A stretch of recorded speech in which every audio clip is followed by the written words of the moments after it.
କିଛି ଦିନ ପୂର୍ବରୁ ମୁଁ ଆପଣମାନଙ୍କୁ ଚେରି ଗଛରେ ଚେରି ଧରିଥିବାର ଭିଡ଼ିଓ ଦେଖାଇଥିଲି। ଏବେ ମଧ୍ୟ ଗଛରେ ଚେରି ଧରିଛି, କିନ୍ତୁ ଏବେ ଦେଖନ୍ତୁ ଗଛରେ କେତେ ପରିମାଣରେ ଫୁଲ, ପ୍ରତ୍ୟେକ ଡାଳରେ ଫୁଲ। ଏଇଟା ଗୋଟେ ଖଟା ମିଠା ସ୍ୱାଦର ଚେରି। ୟାର ନାଁ ହେଉଛି ବାରବାଡିସ୍ ଚେରି।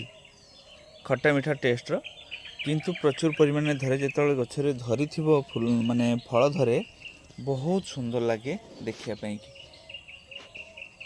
ଯଦି ଏମିତି ଚାରା ଆପଣମାନଙ୍କର ଦରକାର ହୁଏ, କିଛି ଦିନ ପରେ ଆପଣମାନେ ଚାରା ପାଇଯିବେ, କାହିଁକିନା ଏଇ ଗଛରୁ ଚାରା ତିଆରି କରାହେବ। ଭିଡ଼ିଓଟି ଭଲ ଲାଗିଥିଲେ ଲାଇକ୍, ସେୟାର, ସବସ୍କ୍ରାଇବ୍ ନିଶ୍ଚୟ କରିବେ।